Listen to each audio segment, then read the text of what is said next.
Thomas Harrow had spent his entire life believing that some people were meant to be owned.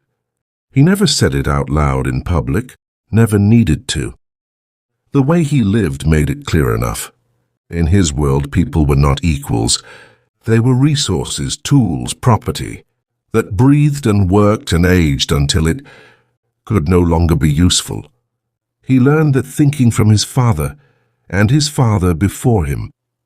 The land in Mississippi had belonged to their family for generations, long before the law changed, and long after the mindset did. By the time Thomas inherited it, slavery had been gone for years, but to him that never mattered much. The system had simply changed its shape. The control remained. The black families who lived on his land worked from sunrise to sunset. They planted, harvested, repaired fences, cleaned barns, and kept the entire operation alive. In return, they were allowed to live in small cabins and buy food from the store Thomas owned. Everything they needed came from him, and everything they earned went straight back to him. Debt was the chain he preferred. It was cleaner than violence, quieter, more effective. At the end of every season, the numbers never worked out in their favor. They never could. Tools cost more than they were told. Food was priced higher than promised. Rent increased without warning. And somehow, no matter how hard they worked, they always owed him more than before. Thomas called it business. To him, they were not men or women with families and fears. They were labor. And labor was meant to be used until it broke. Every morning he stood on the porch of his house and looked over the land like a king, surveying his kingdom. The fields stretched wide and flat, cotton rising from the soil in endless rows. The workers moved quietly below, their movements slow and practiced, their heads down. That silence pleased him. It meant order. It meant control. For decades, nothing challenged that order. People obeyed. People endured. People stayed afraid. And Thomas Harrow believed that was how life was supposed to be. But time has a way of dismantling even the strongest illusions. By his early 60s, his body began to fail him in small ways at first. His knee stiffened in the mornings. His back ached after long walks. His hands no longer felt as steady as they once had. He ignored it, of course. Men like him didn't complain. Complaining was weakness, and weakness invited disrespect. Still, something felt different. Not in the land, not in the work, in the people. They still followed orders, but there was a delay now. A pause before movement, a moment of hesitation that hadn't been there before. When he spoke, heads still turned, but eyes didn't drop as quickly. The fear that once lived behind their faces had begun to fade. At first, Thomas told himself he was imagining it. Then one afternoon, during the worst heat of summer, he saw it clearly. A young man named Isaiah Brooks was loading cotton onto a wagon. Strong, steady, quiet. Thomas had noticed him before, not because he caused trouble, but because he never seemed rushed. He worked at his own pace, unbothered, focused. Thomas watched for a moment, then called out, telling him to move faster. It was a command he had given hundreds of times to dozens of men. Isaiah finished tying the rope before turning around. When he did, he looked directly at Thomas. Not with anger, not with fear, just calm. "This is as fast as I can go today, sir," he said. The words were simple, but something about them felt wrong. There was no apology in his voice, no urgency, no attempt to lower himself. For a second, Thomas felt something tighten in his chest. He considered walking down there. Considered reminding the young man who owned the land, who controlled the food, who decided whether his family would eat that night. But his knee throbbed and the heat pressed against him, and the moment passed. So he turned away. That night he slept poorly. The house felt too quiet, the air too still. He kept thinking about the look in Isaiah's eyes. Not defiant, Not angry, certain, as if something had shifted, and Thomas was the last to notice. Over the next few weeks, the changes became harder to ignore. Work slowed, deliveries arrived late, repairs went unfinished. When Thomas spoke, people listened, but without urgency. When he walked, someone always hovered nearby, ready to help as if he were fragile. That bothered him more than open defiance ever could. He didn't want help. He wanted obedience. One morning, while crossing the yard, his leg gave out beneath him. The fall wasn't dramatic, but it was hard enough to knock the breath from his lungs.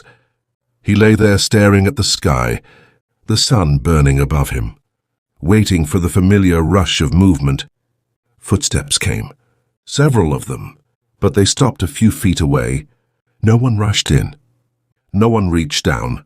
Thomas turned his head and saw them standing there. Men he had known for years, men who once wouldn't meet his gaze. Now they simply watched him, quiet, still, patient. "Help me up," Thomas said. His voice sounded thin, weaker than he liked. No one moved. Then Isaiah stepped forward. He looked down at Thomas for a long moment before speaking. "So you can ask," he said calmly. The words hit harder than any insult ever could. Thomas opened his mouth, then closed it again. For the first time in his life, he didn't know what to say. The realization crept in slowly, painfully. The fear was gone. The thing that had kept everything in place for decades had disappeared. And in its place was something far more dangerous. Choice. Because now, the people he had spent his life controlling were choosing whether to help him or not. And as he lay there in the dirt, staring up at the sky, Thomas Harrow understood something he had never allowed himself to think before. Everything he had built depended on strength, and his was fading. Thomas Harrow did not sleep that night. Not because of pain, but because of what he had seen in their faces. The way they had stood there. The way they had waited. The way no one had rushed to help him when he fell. For the first time in his life, he had felt something unfamiliar settle into his chest. Uncertainty. He told himself it was nothing. A misunderstanding. A moment of weakness. People had bad days. He had simply stumbled, that was all. By morning, things would return to normal. They always did. But when morning came, nothing felt the same. The house was quiet in a way that made him uneasy. No early footsteps outside. No voices calling out. No sense of movement. When he stepped onto the porch, leaning heavier than usual on his cane, the fields looked slower, less organized. A few workers had not yet arrived. That had never happened before. He stood there for a moment, waiting for someone to notice him, waiting for the familiar tightening of shoulders, the quickening of pace. It didn't come. When someone finally looked up, there was no rush. Just a glance. Then they went back to what they were doing. Something in Thomas's chest hardened. He made his way down the steps, each one a little slower than he wanted, and began walking toward the field. The sun was already high, pressing down on him, making the air feel thick. His knee throbbed with every step, but he forced himself forward. He needed to remind them who he was. He stopped near a group of workers and raised his voice. "You're behind schedule." The words came out sharp but not loud. No one answered right away. Finally, one of the men spoke, not looking at him. "We'll get to it." "Not, sir." Not an apology. Just a statement. Thomas felt heat rise in his face. He opened his mouth to respond, but the words didn't come as easily as they once had. His breath felt short. The moment stretched longer than he liked. Isaiah was there again, standing a few steps away, watching, not challenging him, not provoking him, just watching, as if waiting to see what Thomas would do next. That look followed him the rest of the day. By afternoon, exhaustion set in. His legs ached. His back burned. When he finally returned to the house, he sat down harder than he meant to, and stayed there longer than he planned. The silence inside the house felt heavier than usual. The walls seemed to press inward. For the first time in his life, Thomas felt alone on land he technically owned. The days that followed made it worse. Work slowed even more. Small mistakes went unfixed. Tools disappeared and didn't return. When he questioned people, they answered politely but without urgency. No one argued. No one apologized. They simply didn't care the way they used to. He tried to assert himself the only way he knew how. He called a meeting. Everyone gathered in the yard, standing in loose clusters. Not lined up like before, not stiff, not afraid. Thomas stood in front of them, leaning on his cane, his voice strained but firm. He reminded them who owned the land, who provided their work, who allowed them to stay. He spoke of debts, of obligations, of consequences. The words sounded strong in his head. But as he spoke them aloud, he realized something was wrong. They weren't listening the way they once had. Some looked tired. Some looked bored. A few exchanged glances. No one looked scared. When he finished, there was a long pause. Then Isaiah spoke, quietly, respectfully, but loud enough for everyone to hear. "We know who owns the land," he said, "but we also know you can't work it alone." The words settled over the group like dust. Thomas felt his stomach tighten. "You're forgetting your place," he snapped. Isaiah shook his head slowly. "No, sir. I think we're just remembering it." No one laughed. No one reacted. They simply stood there, and for the first time in his life, Thomas Harrow felt something shift beneath his feet. That night the pain in his body worsened. His joints throbbed. His chest felt tight. When he tried to stand, his leg nearly gave out again. He caught himself on the edge of the bed, breathing hard, sweat forming on his forehead. He realized then how much he had relied on others without noticing. The food he ate, the firewood he used, the repairs he never did himself. All of it had always been done for him, quietly, without question, and now for the first time that help felt uncertain. The next morning, he went to the kitchen and found nothing prepared. No breakfast, no coffee, just empty counters and silence. He tried to light the stove himself, hands shaking as he struck the match. It took him 3 tries. When he finally sat down to eat, the food tasted wrong, burnt, cold. He pushed it away. A few hours later, he tried to walk to the far side of the property on his own. Halfway there, his leg buckled. He grabbed the fence to keep from falling, chest heaving. Sweat ran down his face. He stood there longer than he wanted to admit, waiting for someone to notice.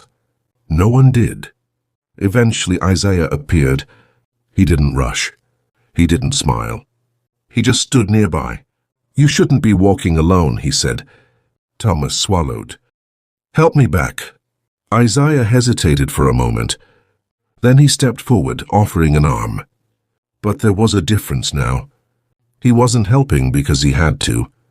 He was helping because he chose to. And Thomas felt it.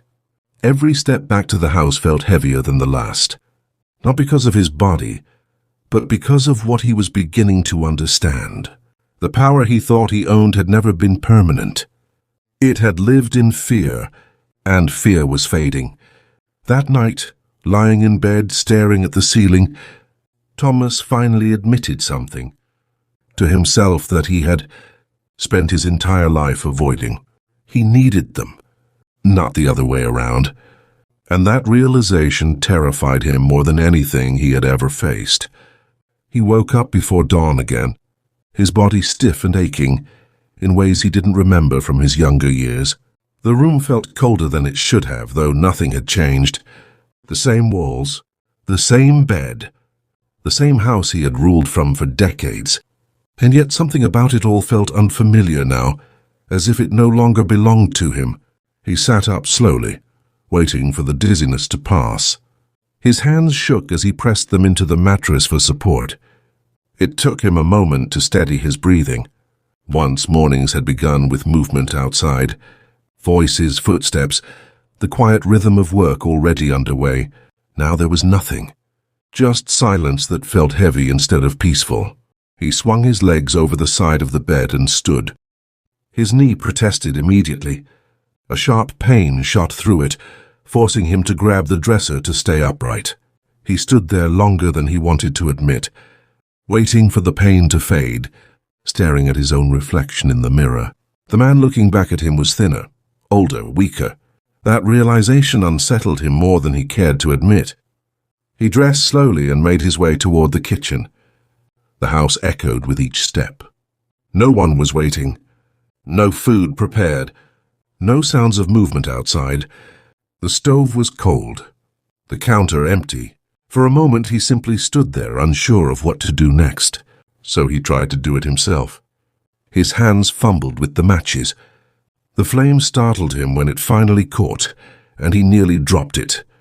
When he bent down to pick it up, pain tore through his lower back so sharply he had to grip the counter to stay upright. His breathing grew heavy. His chest tightened. It took him far too long to prepare something barely edible. By the time he sat down, he had lost his appetite. He pushed the plate aside and stared at the wall, listening to the quiet. This was not how his days used to begin. This was not how his life was supposed to look. Later that morning, he stepped outside, leaning heavily on his cane. The air was already warm. The sun hung low but bright. He expected to see movement in the fields, order, routine. Instead, the land looked loose. Men worked, but without urgency. Some sat resting longer than they should have. Others moved slowly, talking among themselves. No one looked up when he stepped into view. He waited. No one rushed to attention. That knot in his chest tightened. He cleared his throat louder than necessary. "You're wasting daylight," he said. A few heads turned. No one hurried. One man shrugged and went back to what he was doing. The old anger rose in him, hot and sharp. He took a step forward, then another, until his leg nearly buckled again. He stopped, breath heavy, anger mixing with something else now. Fear. This was wrong. This was not how things worked. He had built his life on the certainty that people needed him, that without him nothing functioned. But now, standing there, watching them move at their own pace, he felt a terrifying thought creep in. They were managing without him. The realization hit harder than any insult ever could. He turned and made his way back toward the house, each step heavier than the last. Inside, the silence felt even thicker. He lowered himself into a chair and sat there for a long time, staring at nothing. Memories came uninvited. The first time he had taken control of the land. The first time someone had tried to argue with him. The look on that man's face when he realized resistance only made things worse. Back then, fear had been easy, natural. It had flowed from him without effort.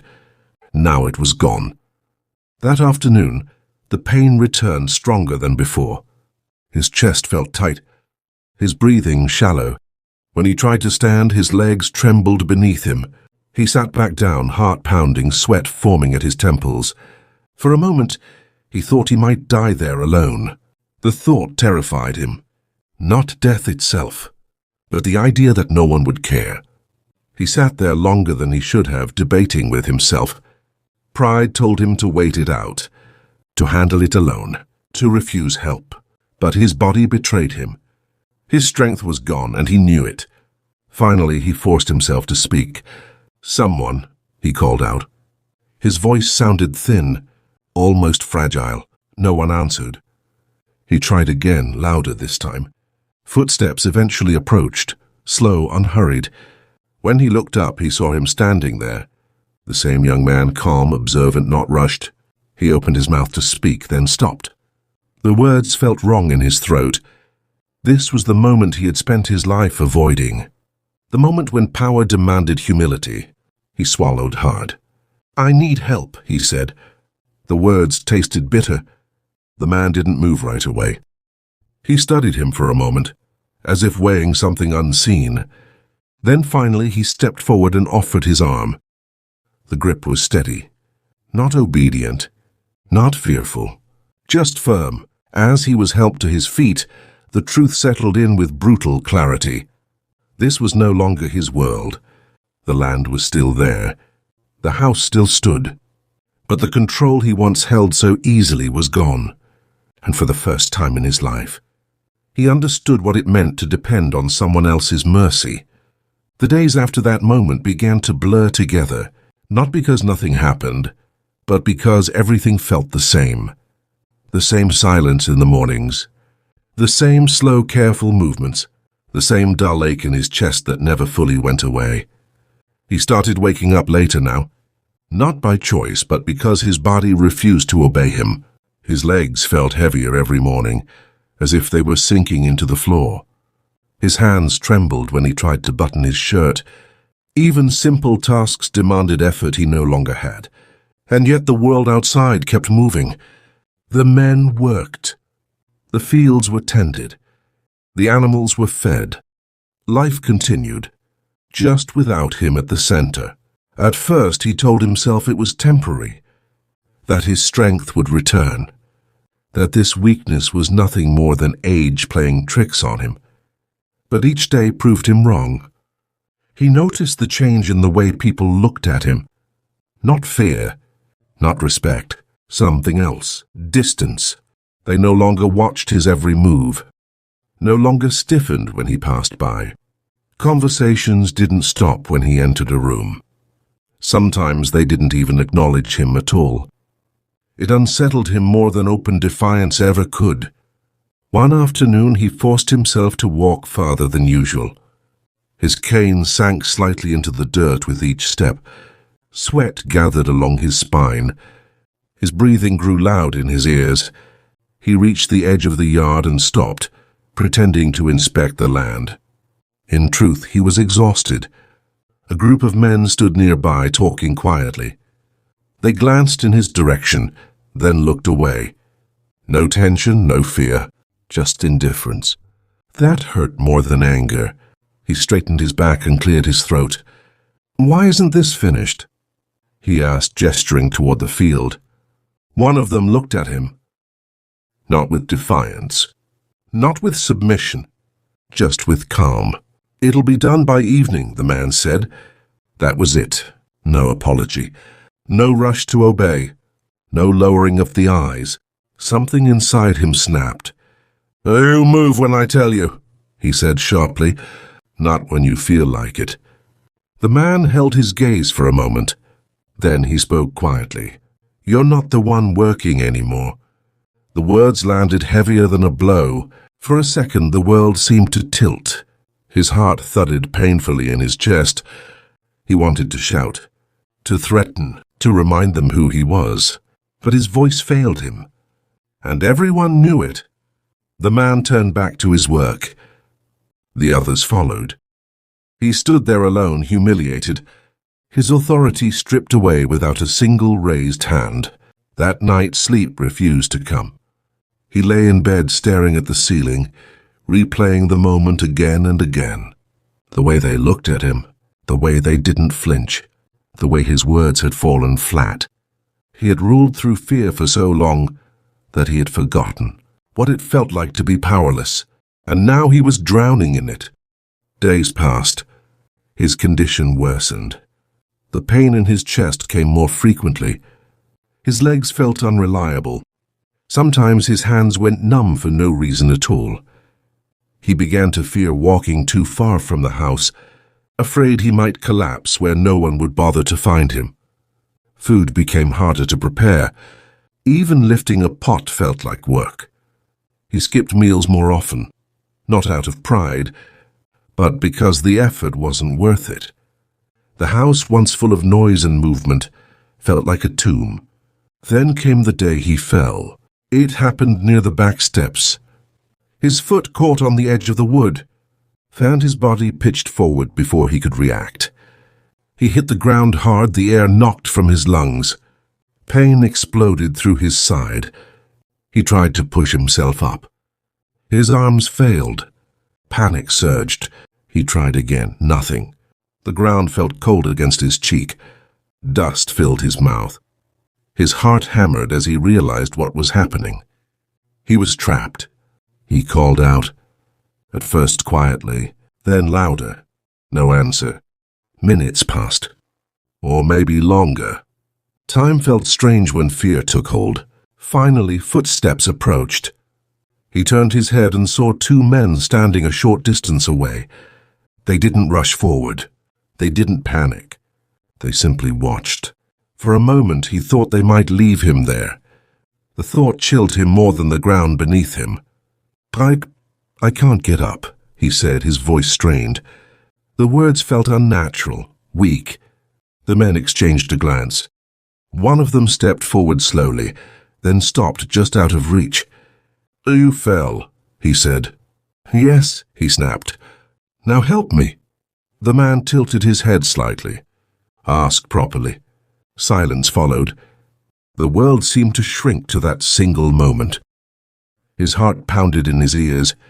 Pride screamed at him to refuse, to stay there if he had to die before begging.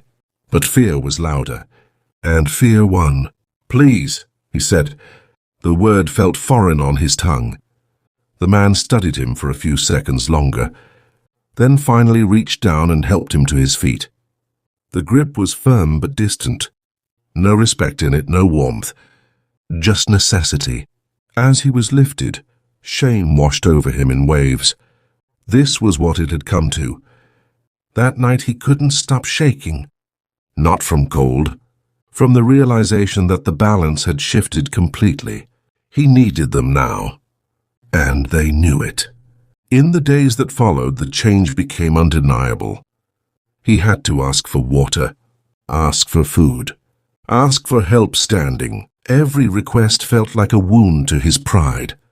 Every refusal to move quickly enough reminded him of what he had lost. Some helped him out of obligation. Others did it slowly, deliberately, not cruelly, just without urgency, and that was worse, because it told him something he had never allowed himself to believe. They no longer feared him. They pitied him. One evening, as the sun dipped low, he sat alone on the porch, watching the shadows stretch across the ground. His hands trembled in his lap. His breathing came shallow and uneven. He thought about the years he had spent ruling through control, through fear, through ownership. And now here he was, waiting, depending, reduced to silence. A realization settled over him, slow and heavy. Old age had not softened him. It had stripped him, stripped away the power, stripped away the voice, stripped away the illusion that he was untouchable, and for the first time, he understood something he had never allowed himself to consider. What it felt like to have no choice. The morning arrived quietly, the kind of quiet that felt unnatural. He woke with a heaviness in his chest that hadn't been there before. Or maybe it had been there for a long time, and he had only just begun to notice it. His body felt slow, stiff, unwilling to respond. When he tried to sit up, a sharp pain ran through his side and forced a breath from his lungs. He stayed still for a moment, staring at the ceiling, waiting for the room to stop spinning. It didn't. His mouth was dry. His throat burned. He knew he needed water, and that realization alone filled him with dread. Reaching for his cane, he forced himself upright and stood there, swaying slightly, as if the floor beneath him had lost its balance. Each step toward the kitchen felt heavier than the last, his legs weak, his breathing uneven. By the time he reached the table, his vision blurred and his hands shook so badly he had to sit down immediately. The water jug was right there on the counter, close enough to see, far enough to feel unreachable. He stared at it in silence, waiting for strength that never came. His chest tightened. His heartbeat grew louder in his ears. He tried to stand again, but his legs refused. Panic crept in slowly, not as a sudden shock, but as a cold realization that he was no longer in control of his own body. He opened his mouth to call out, but only air came out. He tried again, forcing the sound this time. "Help!" The word came out weak, barely louder than a breath. He hated how it sounded. He hated how small it made him feel. Time passed. He didn't know how long. Then he heard footsteps, slow, unhurried. He didn't look up immediately. He already knew who it would be. When he finally raised his eyes, the man stood in the doorway, watching him without urgency, without fear, just watching. His pride burned, but his body betrayed him. "I need water," he said, his voice cracking. The man didn't move. "You can get it," he replied calmly. The words cut deep. "I can't," he said, quieter now. "I'm not well." Silence followed. The man stepped closer, but not to help. "You remember," he said, "how you used to say weakness was an excuse?" The old man swallowed hard. "You said pain didn't matter, that people should work no matter what." His hands clenched in his lap. He couldn't deny it. "And now?" the man asked. The question hung in the air, heavy and unavoidable. His pride screamed at him to stay silent, to endure it, to die before begging. But fear won. "I need help," he whispered. The words felt like glass in his throat. The man studied him for a long moment, then turned, filled a cup with water, and placed it on the table just out of reach. Not close enough to hand it to him. Close enough to make him struggle for it. His arm shook violently as he leaned forward.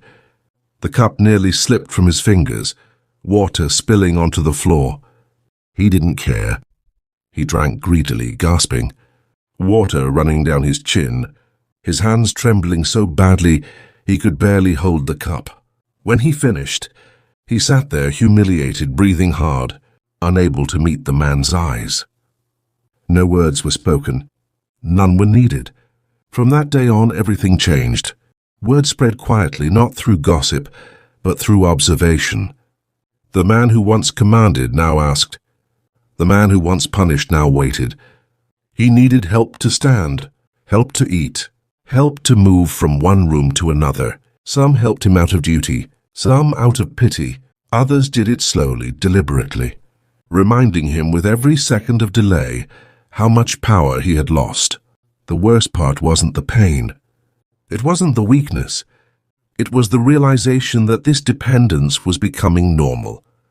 That asking no longer shocked him. That each time he said the words, they came easier. One evening, as he sat wrapped in a blanket watching the sun sink behind the fields he once ruled, a young man passed by and paused. "Do you need something?" he asked. The question should have felt kind. Instead, it crushed him. He hesitated only a second before answering. "Yes," he said quietly, and in that moment he understood the truth he had spent his life denying. This was not temporary. This was not a phase. This was the price of a lifetime spent treating people as property. And now, at the end of it all, he had become the one who had to ask. The days no longer had meaning for him. Morning and evening blended into one long stretch of waiting, broken only by pain, hunger, or the sound of footsteps passing by without stopping. He sat where they placed him, wrapped in a blanket that did little to keep out the cold, his body slowly forgetting what strength had once felt like. The house that had once echoed with authority now held only the soft sounds of movement that had nothing to do with him. He was no longer part of the rhythm of life around him. He was something left behind by it. His hands had begun to shake constantly now, not from fear but from weakness. Even lifting them required effort. Some days he watched them for long moments, trying to remember what it felt like when they were steady, when they could point, command, strike the table and make others move. Those hands had once decided the fate of people.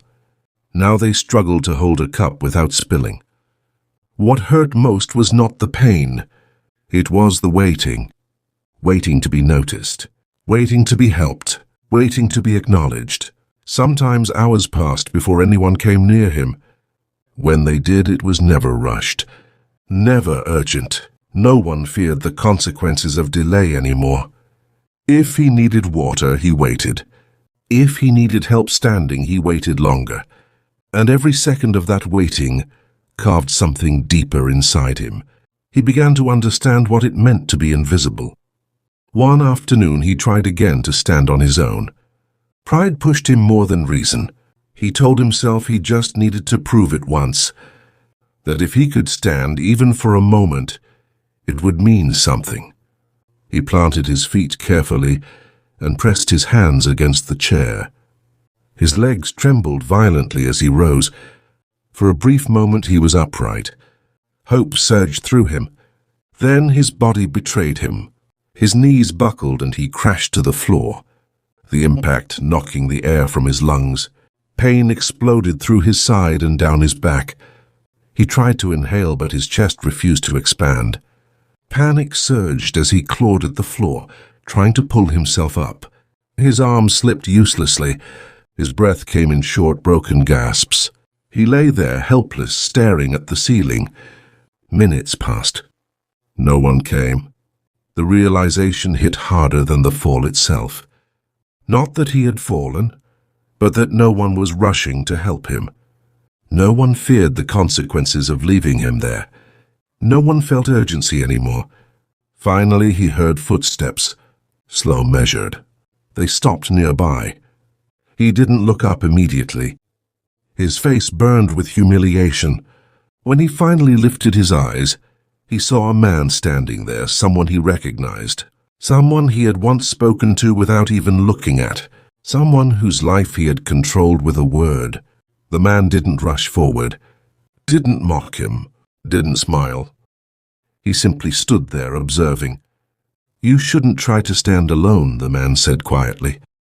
His voice held no anger, no sympathy, just fact. "I thought I could," the old man replied, his voice shaking. The man nodded once. "You can't." There was no cruelty in the words. That was what made them hurt more. A hand extended toward him. He stared at it. This was the moment everything inside him resisted. Pride screamed at him to refuse, to stay on the floor, to accept pain rather than humiliation. But his body had already made the decision for him. He reached out. As their hands met, something inside him collapsed, not loudly, not violently. It simply gave way. Years of control, of authority, of believing himself untouchable, dissolved in that single motion. He allowed himself to be lifted, guided, steadied like a child. When he was seated again, he couldn't bring himself to speak. The man adjusted the blanket over his shoulders and stepped away without a word. That night, sleep did not come easily. His mind replayed scenes from his past without mercy. The way people used to avoid his gaze, the way his voice had once silenced rooms, the way he had believed fear was the same as respect. He saw now how wrong he had been. Fear fades, power fades, but memory remains. And memory, he realized, was the real punishment. Days passed, then more days. His world grew smaller. He no longer tried to walk on his own. He no longer argued. He asked when he needed something. Sometimes he didn't even ask. He simply waited and hoped someone would notice. One evening, as the sun sank low and painted the sky in dull colors, he sat outside wrapped in his blanket, watching others move through the yard. Their voices drifted past him, casual and free. Life continuing, untouched by his presence. A young man walked by and slowed. "Do you need anything?" he asked. The question was simple, neutral, almost kind. Once it would have enraged him. Now it only made him tired. He thought about lying, about pretending he was fine, about clinging to the last scraps of pride he had left. But there was no point. "Yes," he said quietly. The word came easily, too easily. And in that moment, he finally understood the truth he had spent his life avoiding. This was not cruelty. This was consequence. He had lived by control, and now he lived by permission. He had ruled through fear, and now he waited on mercy. The world had not punished him quickly or loudly. It had simply waited until he was weak enough to feel everything he had once ignored. As the light faded and the air grew cold, he sat in silence, no longer fighting it. A man who once treated people like property. now reduced to asking for help and knowing deep down that this was exactly how his story was meant to end.